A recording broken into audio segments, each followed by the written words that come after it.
Okay, wrapping up the dinim of tzitzis and getting to the dinim of tefillin. Okay, so even though we discussed it, there's no biblical mitzvah or rabbinic mitzvah that you have to wear tzitzis.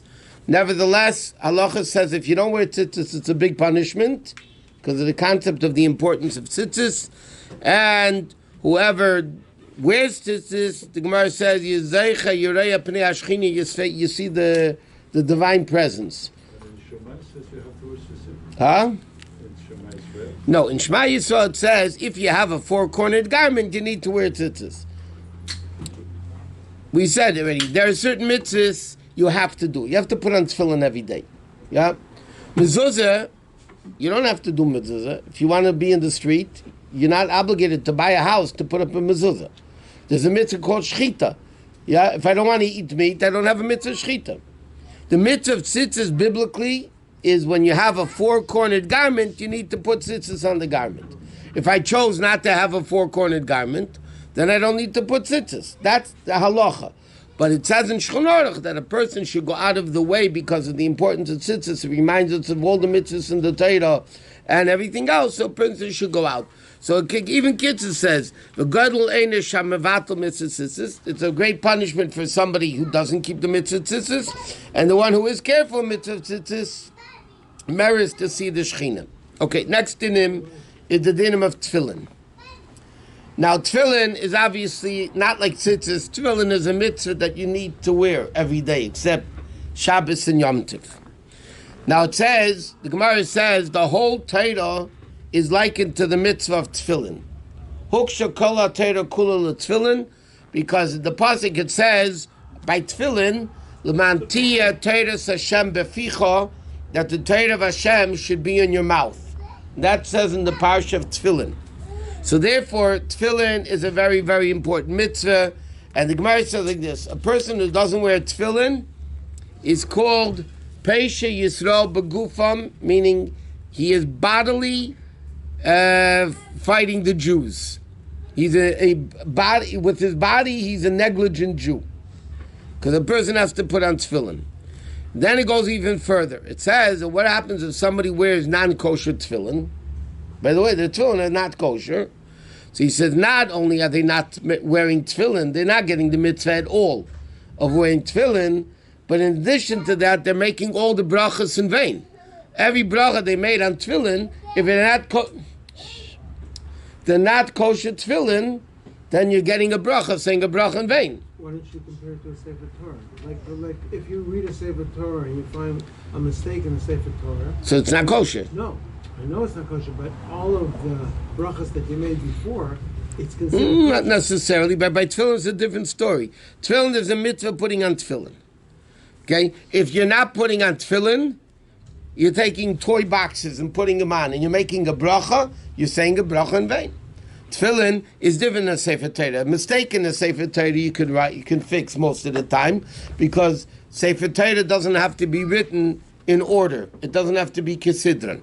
Tefillin have to be written kisidron. So if there's certain times the letter is puzzled in the middle, you can't fix the letter because you have to rewrite the whole tefillin.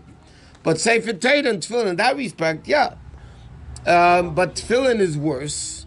So he says, therefore, a person has to be extremely careful that they buy kosher tefillin, and they have to buy it from a Yireh Shamayim, and the straps they should buy from a person that has Yireh Shamayim. How often should you check them? Okay, we're going to come to that in a second. So, tefillin and mezuzah should be checked twice in 7 years. Why the cheshbon twice in 7 years, not every 3.5 years, whatever. Halachically, tefillin have to be checked, or a private mezuzah, if a private person, has to be checked twice in 7 years. Public mezuzah, like a shul or a place like that, once in 50 years. But that's mezuzah, not private mezuzah. Private mezuzah and tefillin have to be checked halachically twice in 7 years. The Rebbe always quotes the Matafrayim and other poskim that write, it's appropriate that every year in Elul you check your tefillin. Why no? Because it's a time of doing tshuva. Getting better. In the month of El, you get do tshuva. So there, it's appropriate time to check tefillin. But halachically, it's mandatory to do it twice in 7 years. What? Yeah, if signing tefillin, they usually someone saying, "Is that a din of public or private tefillin?" Private. They're yours privately. You own them. But it's easy for the public. You own it. It's yours. A shul mezuzah is owned by whom? Shul. By the public, by the rabbin. So it has to be checked once in 50 years. Your own personal tefillin, on the contrary, you have to be more careful because if it, God forbid, is not kosher, more people are making brachas in vain than just you as an individual. Understand? So you have to be very careful. But the main thing is like this. I'm going to tell you something. There's a lot of replicas. It was just a thing not long ago that, the ritzuas have to be leather. The straps have to be leather. There was a time people were selling plastic straps that looked very like leather. And many times it was hard to tell apart. You needed an expert actually to be able to tell apart the difference between plastic. Therefore, b'chlal, when you buy tefillin, you have to make sure you're buying it from a religious person that has Yiras Shamayim, that's fear of God. He's not going to sell you puzzle tefillin just to make a few bucks. And you need to make sure that the tzuras are properly worked out. And, if you just think for 2 minutes, how long it takes a sefer to write tefillin, or even a mezuzah. People hear mezuzah, $50, $100, $180. Whoa. If you think about it, it takes a sefer a few hours to write a mezuzah. Even a mezuzah. It's not a printing press. It could take a few hours to write a mezuzah. Plus the parchment costs money. Yeah, the parchment's expensive. It's parchment. It's not cheap. So, how much can the guy make already? If he charges $50, let's say it takes him 2 hours. For argument's sake, it takes him 2 hours to write tefillin. He's making $25 an hour, minus the parchment and minus all the in-between guys. By the time it gets to the store that you're buying it from for $50, there were three, probably the sefer, and then the wholesaler and the retailer. Yeah. So how much do you think the sefer is going to make already? That means the one guy's making $5 on it, $10 on it. So by the time the sefer end up doing it, the sefer maybe spent 2 hours and made $30. It's $15 an hour. The guy can't live plus the parchment, plus the ink, plus everything. So people have to understand tefillin takes a long time to write, and now tefillin is the worst thing, and mezuzah also. If a guy makes a mistake. A sefer writes a sefer Torah, yeah? He makes a mistake. He crosses it out. There's a way of scraping it off, and he writes it again. Big deal. A guy can spend 10 hours on tefillin, and the last word he makes a mistake, the whole thing's puzzled. And he has to start all over again. So people have to understand that tefillin take a very long time to write. The boxes, the bottom of the tefillin have to be square. There have to be certain materials. It's very difficult to make tefillin. So a guy hears a pair of tefillin, $500, $600, $700. That's very cheap if you think about it. The amount of work that went in, plus the leather, plus the wholesalers and the retailers, it's impossible not to. So therefore, you should know a good pair of tefillin today, the real good pair of tefillin today are $1,800. And people, that's what it costs. And lasts longer than a big screen, by the way.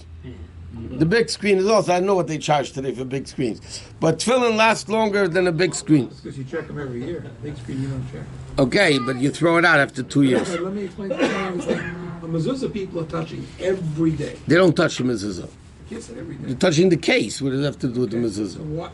Putting on tefillin, what are you touching every day? You have to check it once a year. Once you're wrapping it, it's in the bottom.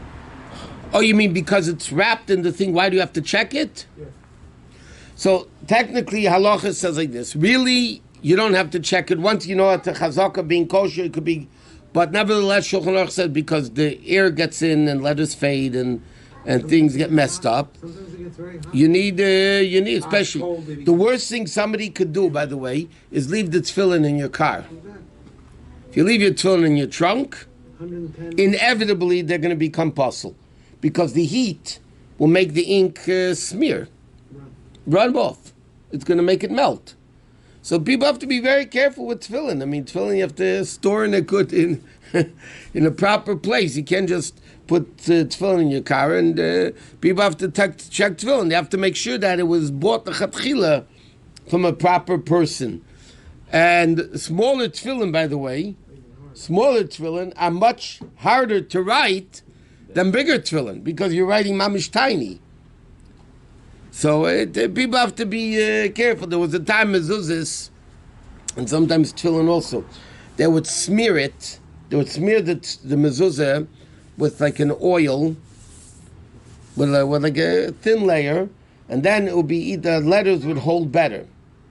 The problem with that was, as soon as that film came off, the letters came off. So let's say somebody rolled a mezuzah, and by mistake it was a little fold. That's going to wreck the smearing that they smear it, and then the letters are going to become puzzled. So people have to be extremely careful when you buy tefillin to make sure that it's a proper tefillin. And now, is this a new ink? They said there is a new ink that doesn't smear. I don't know, could be, but it has to be made from kosher things. This passage that we said, why tefillin is likened to the whole Torah, because it says the mantia Torah Hashem beficha, the Torah Hashem should be in your mouth, which refers to tefillin. So the Gemara learned out from there another interesting thing, that because it says the Torah of tefillin have to be in beficha in your mouth, the Gemara learned out from there what the Torah means is you have to, every part of tefillin, say for Torah and mezuzahs, that's according to all the Rishonim, have to be from kosher things. So even animal was. For instance, an animal, the parchment for tefillin and mezuzah and sefer Torah, has to come from a kosher animal, even if it's not shechted. The animal doesn't have to be shechted, the Gemara says. It has to be an animal that you would be allowed to eat if it was shechted. But you can't write it, let's say, on pig skin, or camel skin, or horse skin, or whatever it is, parchment, whatever. You wouldn't be. The same thing, the ink has to be made from kosher ingredients that you would be allowed to eat. The whatever it is, all parts of the veins that they sew up the tefillin. Could the ink be synthetic? Yeah, it could be synthetic, but there has to be in a way that is kosher. So again, people have to be very careful in the tefillin they buy. Now, it's later, but when do you have to wear tefillin? So according to Kabbalah and halacha and Kabbalah, the tefillin have to be on you at least. Technically, you put on tefillin for a second, you take them off, you did the mitzvah of tefillin. Halacha, what's the? It doesn't say you have to wear tefillin when you daven. You put on tefillin, Thursday, put on tefillin, halachically. But, nevertheless, it says in halacha that should be at the time of Krishman davening, that Arizal writes that during the whole davening. But again, if a person puts on tefillin for a second, like you go mivtzoim, right? You put on tefillin, the guy, you say Shema Yisrael Baruch Shem, and you take off the tefillin. So then the guy was yetz to the mitzvah of tefillin. Tefillin and davening are two separate mitzvahs. It's just halacha and kabbalistically they're connected, so you do both at the same time. But technically, let's say a guy came time for davening, there's no tefillin around. He should daven without tefillin. Later on, he'll have tefillin because tefillin you could put on any time during the day, from sunrise to sundown. What? What's the custom that I see you putting on two pairs? Oh, we'll get to that Rashi and Rabbeinu Tam. That's it's a separate thing. Okay.